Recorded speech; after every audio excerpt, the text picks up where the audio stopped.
it's great to see you too. But it is good to see so many young people in the audience. This is our fourth town hall meeting. I have said that I would do one town hall meeting in each of the 5 counties. I have asked Congressman Kandrowski to do the same. I really wanted to debate in each of the 5 counties because I felt it's important to talk about not only national issues and where we stand, but also to talk in here about local issues and issues that are important to you as well.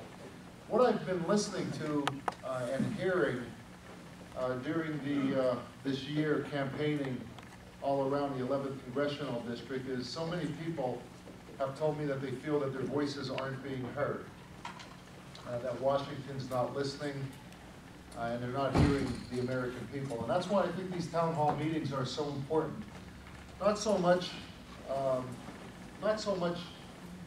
to just ask questions, but to really listen to you. I want to hear what's on your mind. I want to hear how you feel. And I think that's the very beginning of what America needs and wants right now.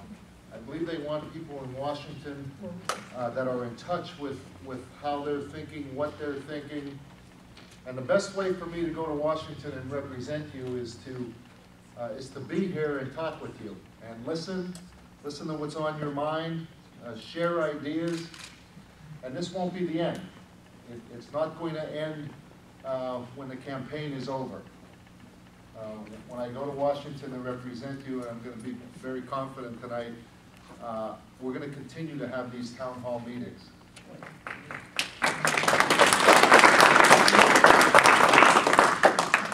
So with that being said, we'll just, again, this is very informal. I'm not going to, I'm not going to pretend that I have every answer. But I will tell you this: if there's something that I don't know, or you need more information, I'll get back to you and we'll talk about it, and we'll make sure that you're satisfied with what you wanted to know or hear. And I think that's exactly what the American people are looking for right now. So with that, I think we got a question right here. Sure, everybody is interested in jobs and the economy, but I'm an older guy, and over the past 30 or 40 years, I've seen various departments of government formed.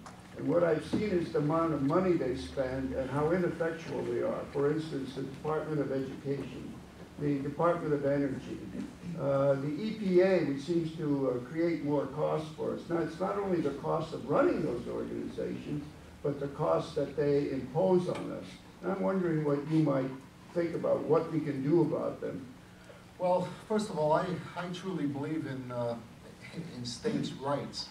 I think what's happening here in the United States in our country right now is that we're sending more and more power to Washington, and not so much down on the local level and state level. And I really think that government becomes more ineffective the further away it is from where the problems are.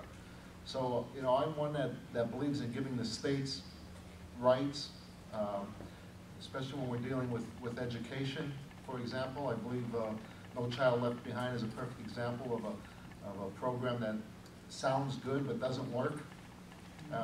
We've got to get teachers teaching again in the classroom, and again, I think what we're doing, we're going in the opposite direction, where we're taking more and more power away from the local governments, municipal governments, state government, and Washington is getting bigger and bigger, and these programs waste money, and many of the programs waste money, and we need to stop that, and especially if they're not working. I mean, if something's not working, then in a business world, you find another way to do it. Well, I first became impressed with you with your stand on illegal aliens and people. Assuming you are going to get into Congress, there are 2 thoughts I have in mind. What can be done to negate or neutralize the damage that Obama and his cronies have done by all his bailouts et cetera, spending billions upon billions of dollars. The Obamacare, which was passed without even the people knowing what the heck it said, and now supposedly they are going to be forced to take it. And my other question is, what can be done, if anything, to get out of these two wars in Iraq and Afghanistan and bring our troops home and stop our foreign involvement?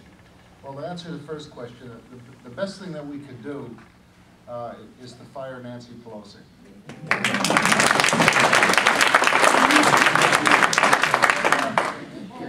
And that's what we're hoping to do, really. This country, there's two visions for America right now. And that's the road we're on right now, is one vision where the government is going to control more and more, the government is going to spend more and more, the government's going to tax more and more, the government will pick and choose who will succeed and who will fail. The government will pick winners and losers, the government will control your health, bail out who they want, help who they want to. And while they're doing this, they've created such an uncertainty in the business world that businesses will not grow. Businesses will not invest. Even businesses that aren't doing poorly, that I've talked to, there's such an uncertainty as what this administration is doing. They don't know what Obamacare, how it will affect them. They don't even know what taxes they're going to be paying next year because they left Washington without deciding whether they're going to extend the tax rates or not.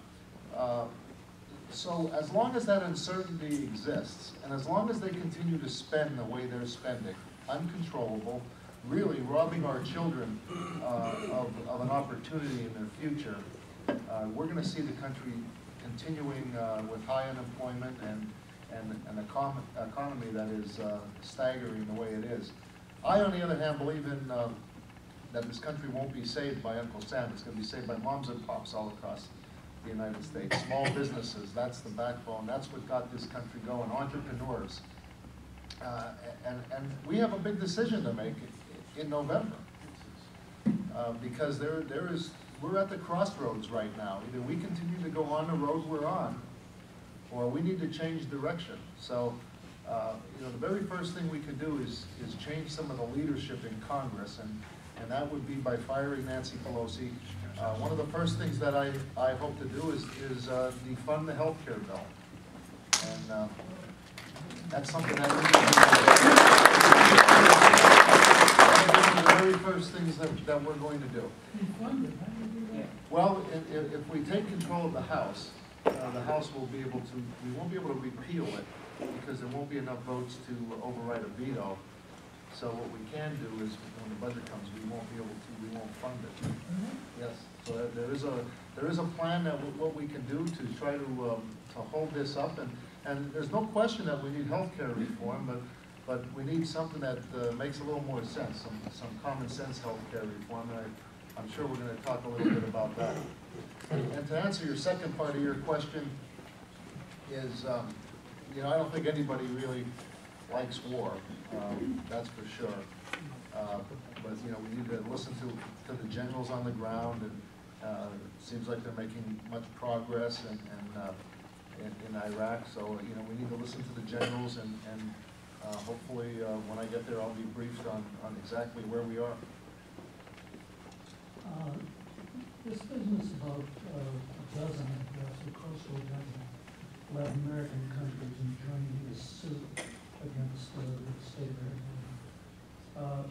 I've not been able to, without doing intensive research, just by listening to the news and the pundits and whatever, to figure out if they were invited to join that, or if our Department of Justice did it, if the administration did it, and if there's any way that can be stopped. Well, it's unfortunate that our own government is fighting the state of Arizona because it wants to defend itself, because it has to defend itself, because our federal government is not. And that's really what's at the root of what's happening in Arizona. It's really what caused me to take action in Hazleton and other cities around the United States who are cities and states who are are forced with taking action themselves because of lack of action by the federal government.